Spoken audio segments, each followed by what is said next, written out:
জানিয়ে দিব এই মুহূর্তে আমাদের হাতে এসেছে বাংলাদেশের গুরুত্বপূর্ণ আপডেট সংবাদের শিরোনাম। শুরুতেই থাকছে বিএনপি নেত্রী রুমিন ফারহানার মন্তব্য, খুব শীঘ্রই দেশে নির্বাচন অনুষ্ঠিত হচ্ছে বলে মনে হয় না। এদিকে তারেক রহমানের দেশে ফেরা নিয়ে যা বললেন আইন উপদেষ্টা।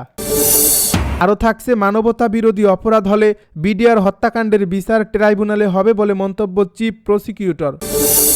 এদিকে বেগম খালেদা জিয়ার স্বাস্থ্যগত তথ্য ডাক্তার জাহিদ ছাড়া অন্য কোনো সূত্রে প্রকাশ না করার অনুরোধ। সব শেষে জানিয়ে দিব মার্কিন হুমকি মোকাবিলায় আন্তর্জাতিক জোটের দ্বারস্থ ভেনেজুয়েলা। এতক্ষণ শুনছিলেন হাতে থাকা আপডেট সংবাদের শিরোনাম, এবারে বিস্তারিত। তবে তার আগে অনুরোধ রইল ভিডিওটিতে একটি লাইক এবং কমেন্ট করে জানিয়ে দিন ভিডিও সম্পর্কে আপনার মূল্যবান মতামত। আরও জানিয়ে দিন ভিডিওটি কোথা থেকে দেখছেন বা কোন জেলা থেকে দেখছেন। খুব শীঘ্রই দেশে কোনো নির্বাচন অনুষ্ঠিত হচ্ছে বলে মনে হয় না বলে মন্তব্য বিএনপি নেত্রী রুমিন ফারহানার। বিএনপির ভারপ্রাপ্ত চেয়ারম্যান তারেক রহমানকে যারা নির্বাচিত সরকার ও স্থিতিশীল রাজনৈতিক পরিবেশ চান না, তাদের জন্য বড় বাধা হিসেবে আখ্যা দিয়েছেন দলটির সহ আন্তর্জাতিক বিষয়ক সম্পাদক রুমিন ফারহানা। একটি বেসরকারি টেলিভিশনের টকশোতে তিনি বলেন, যারা বাংলাদেশকে গণতান্ত্রিক পথে এগোতে দিতে চান না বা দেশটিকে ব্যর্থ রাষ্ট্রে পরিণত করার স্বপ্ন দেখেন, তাদের কাছে তারেক রহমানই এখন সবচেয়ে বড় চ্যালেঞ্জ।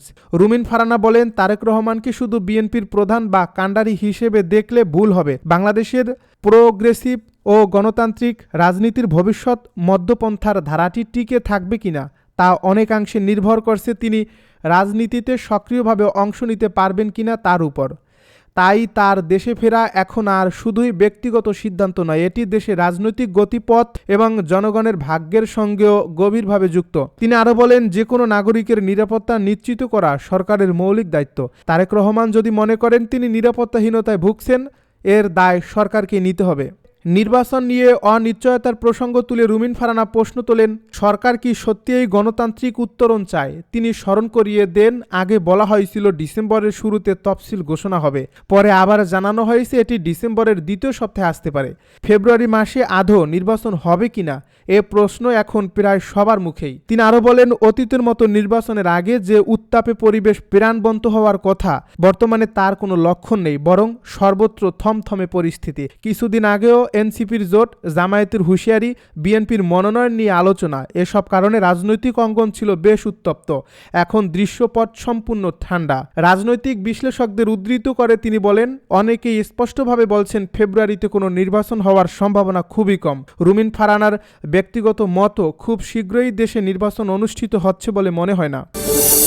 তারেক রহমানের দেশে ফেরা নিয়ে যা বললেন আইন উপদেষ্টা ডক্টর আসিফ নজরুল বলেছেন, বিএনপির ভারপ্রাপ্ত চেয়ারম্যান তারেক রহমানের দেশে আসার ব্যাপারে কোনো বাধা থাকলে সর্বোচ্চ সহযোগিতা দেওয়া হবে, ওনার নিরাপত্তার ব্যাপারে সর্বোচ্চ সহযোগিতা করা হবে। সোমবার সচিবালয়ে গণমাধ্যম কর্মীদের সঙ্গে আলাপকালে তিনি এসব কথা বলেন। আসিফ নজরুল বলেন, বিএনপির ভারপ্রাপ্ত চেয়ারম্যানের দেশে আসার ব্যাপারে কোনো আইনগত বাধা আছে বলে আমার জানা নেই। যদি কোনো বাধা থেকেই থাকে, অবশ্যই সর্বোচ্চ সহযোগিতা করা হবে।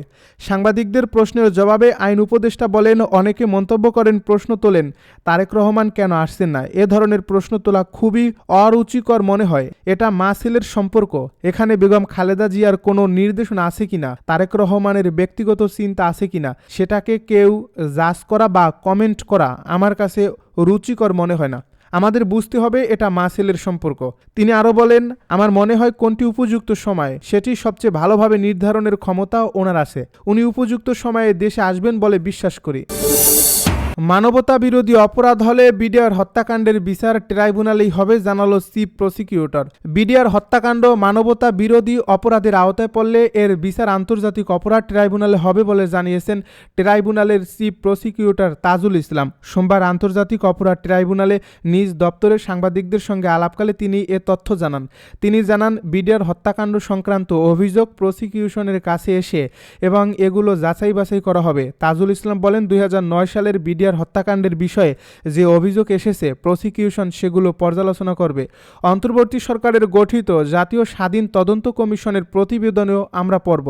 যদি মনে হয় ঘটনাটি মানবতা বিরোধী অপরাধ বা আন্তর্জাতিক অপরাধ ট্রাইব্যুনালে বিচার উপযুক্ত, তবে এখানে বিচার হবে, নইলে দেশের প্রচলিত অন্য আইনেও বিচার হতে পারে। তিনি বলেন, কে অপরাধী, কে পরিকল্পনাকারী, কারা মদতদাতা বা সুবিধাভোগী এসব বিষয় উদ্ঘাটন হওয়ায় বিচারের পথ সুগম হয়েছে। চিফ প্রসিকিউটর আরও বলেন, প্রধান উপদেষ্টার ফেসবুক পেজে প্রকাশিত প্রতিবেদনের সারসংক্ষেপ দেখে বোঝা যাচ্ছে যে একটি অসাধারণ কাজ হয়েছে। স্বাধীন বাংলাদেশের রাজধানীতে এতগুলো সামরিক কর্মকর্তাকে হত্যা বা সেনাবাহিনীর মনোবল ও প্রতিরক্ষা ব্যবস্থায় বড় আঘাত ছিল।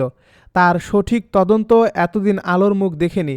এই সরকার সেই বিষয়টি জাতির সামনে তুলে ধরেছে। কারা মাস্টারমাইন্ড, কারা হত্যাকারী, কারা বেনিফিশিয়ারি সবই স্পষ্ট হয়েছে।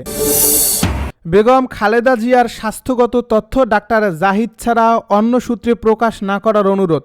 বিএনপি চেয়ারপারসন ও সাবেক প্রধানমন্ত্রী বেগম খালেদা জিয়ার স্বাস্থ্য সংক্রান্ত কোনো তথ্য তার ব্যক্তিগত চিকিৎসক ও দলের স্থায়ী কমিটির সদস্য ডাক্তার এজেডএম জাহিদ হোসেনের বক্তব্য ছাড়া অন্য কোনো সূত্রে প্রকাশ না করার অনুরোধ জানানো হয়েছে। সোমবার বিএনপির মিডিয়া সেলের সদস্য সাইরুল কবির খান গণমাধ্যমের প্রতি এই অনুরোধ জানান। তিনি বলেন, গণমাধ্যমের কাছে অনুরোধ করা হলো সাবেক প্রধানমন্ত্রীর বিএনপি চেয়ারপারসন বেগম খালেদা জিয়ার চিকিৎসা সংক্রান্ত যে কোনো তথ্য তার ব্যক্তিগত চিকিৎসক ও বিএনপির স্থায়ী কমিটির সদস্য অধ্যাপক ডাক্তার এজেডএম জাহিদ হোসেনের বক্তব্য ছাড়া কেউ অন্য কোনো সূত্র বা কারোর বক্তব্য ব্যবহার করবেন না।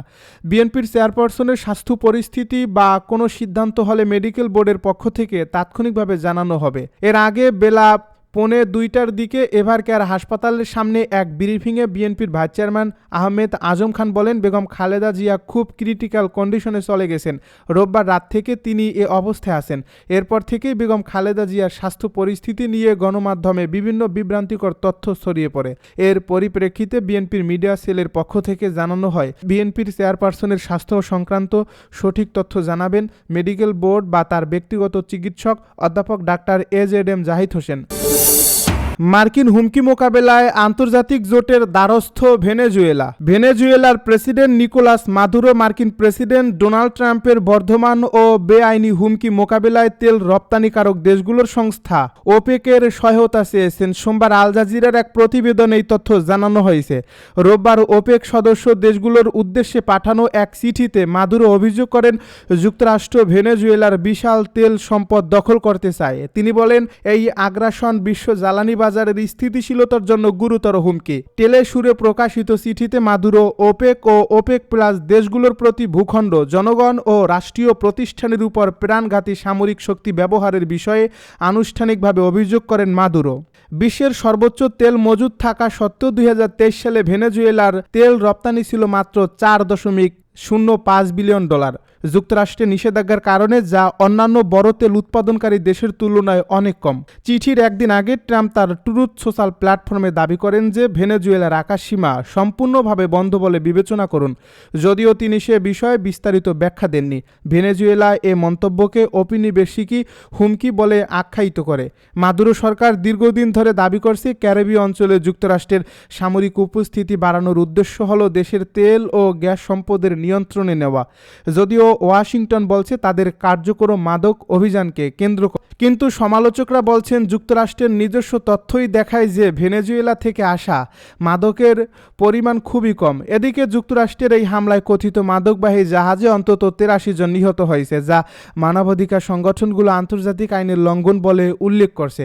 এছাড়া যুক্তরাষ্ট্র ক্যারিবীয় অঞ্চলে বিশাল সামরিক উপস্থিতি বজায় রেখেছে, যার মধ্যে রয়েছে বিশ্বের বৃহত্তম বিমানবাহী রণতরী ইউএসএস জেরাল্ড আর ফোর্ড, অন্যান্য যুদ্ধজাহাজ, হাজারো সেনা ও F-35 যুদ্ধ বিমান।